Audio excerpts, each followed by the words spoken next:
Amado Mestre Jesus, obrigada pela oportunidade de mais uma vez estarmos aqui reunidos para a hora da prece e irradiação do Centro Espírita Cearense.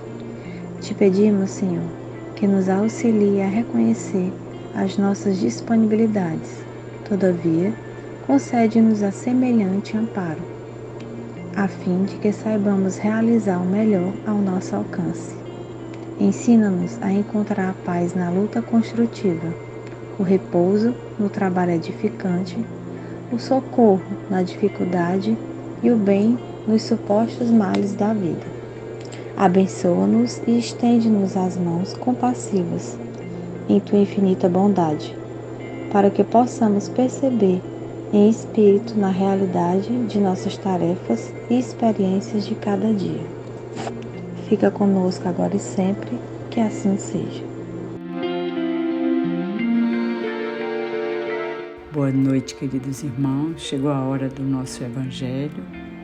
Vamos à leitura. Capítulo 18. Muitos os chamados, poucos os escolhidos. Parábola do festim de bordas. Item 2, parágrafo de 5 a 7. Antes da vinda do Cristo, com exceção dos hebreus, todos os povos eram idólatras e politeístas. Se alguns homens superiores ao vulgo conceberam a ideia da unidade divina, essa ideia permaneceu no estado de sistema pessoal, não sendo aceito em parte alguma como verdade fundamental, a não ser por alguns iniciados que ocultavam seus conhecimentos sob um véu misterioso impenetrável às massas. Os hebreus foram os primeiros a praticar publicamente o monoteísmo. É a eles que Deus transmite a sua lei, primeiramente por Moisés, depois por Jesus. Foi daquele pequenino foco que partiu a luz, destinada a espalhar-se sobre o mundo inteiro, a triunfar do paganismo e a dar a Abraão uma posteridade espiritual tão numerosa quanto as estrelas do firmamento. Os judeus, porém, repelindo de todo a idolatria, haviam desprezado a lei moral para se dedicarem à prática mais fácil do culto exterior. O mal chegara ao cúmulo. A nação, além de escravizada, estava dilacerada pelas facções e divididas pelas seitas. A própria incredulidade havia penetrado o santuário. Foi então que apareceu Jesus, enviado para os chamar à observância da lei e para lhes rasgar os horizontes novos da vida futura. Dos primeiros a ser convidados para o grande banquete da fé universal, eles repeliram a palavra do Messias celeste e o mataram. Perderam assim o fruto que teria colhido da iniciativa que lhes coubera. Entretanto, seria injusto acusar-se o povo inteiro por tal estado de coisas. A responsabilidade cabia principalmente aos fariseus e saduceus, que sacrificaram a nação pelo orgulho e fanatismo de uns e pela incredulidade dos outros. São eles, pois, sobretudo, que Jesus identifica nos convidados que se recusam a comparecer ao festim das bordas. Depois acrescenta: vendo isso, o Senhor mandou convidar a todos os que fossem encontrados nas encruzilhadas, bons e maus. Quer dizer, desse modo, que a palavra ia ser pregada a todos os outros povos pagãos e idólatras, e estes, aceitando-a, seriam admitidos ao festim em lugar dos primeiros convidados.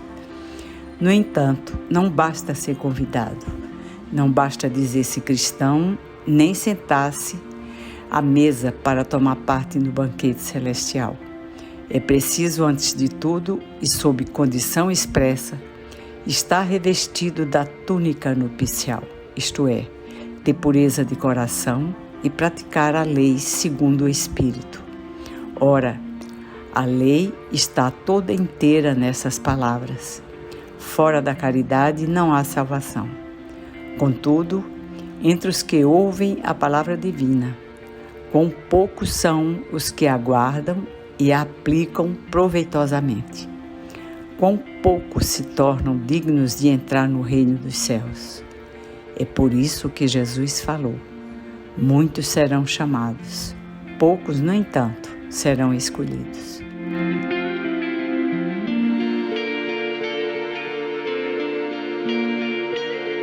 Muito boa noite, caríssimos irmãos.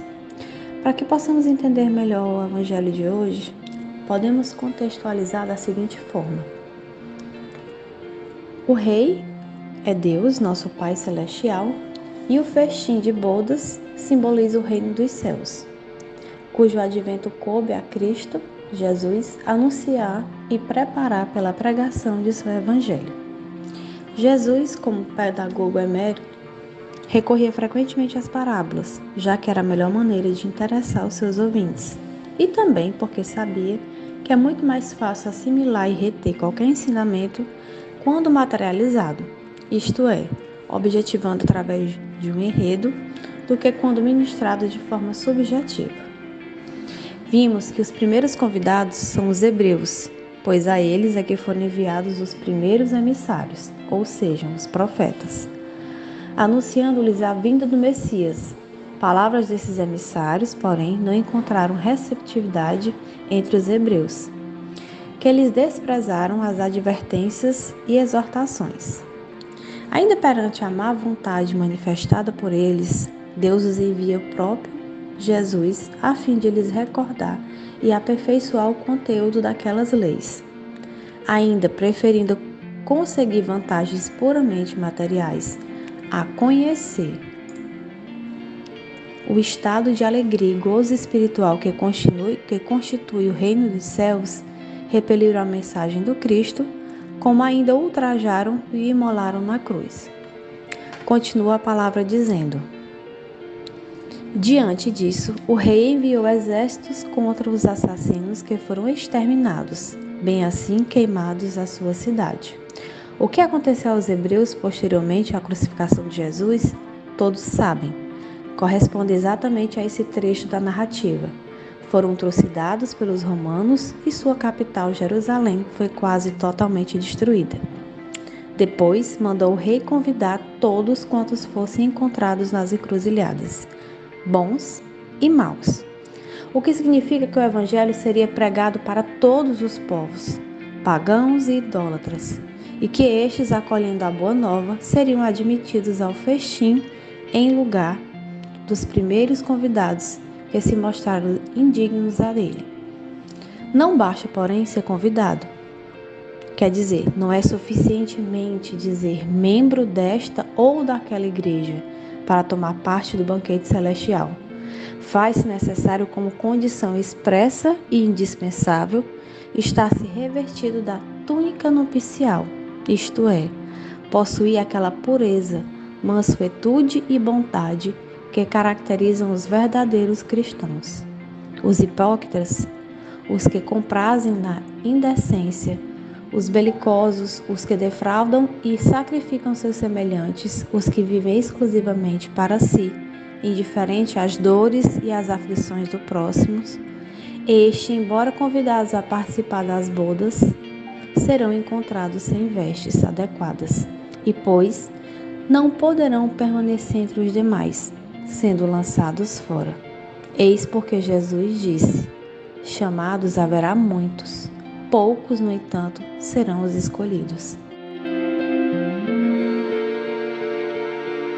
Roguemos a Deus, que nos mostra sua bondade e misericórdia na nossa caminhada desde o início da nossa existência. Possuímos necessidades, levamos doenças físicas e espirituais nesta caminhada, mas que possamos entender nossas aflições e nos redimir perante o nosso orgulho e o nosso egoísmo, e assim um dia sentirmos a presença do bom discernimento para mantermos nossa consciência amorosa por todos os nossos irmãos e irmãs. Que possamos nos fortalecer diante da oportunidade e nos redimir para orar, refletir o Evangelho e irradiar boas vibrações para os nossos assistidos, amigos, familiares e para cada um de nós, levando assim as energias e os fluidos a serem depositados em nossas águas pela boa espiritualidade. Que as energias e os fluidos cheguem a todos os necessitados do auxílio físico e espiritual, que chegue até cada um de nós. Que assim seja. Boa noite.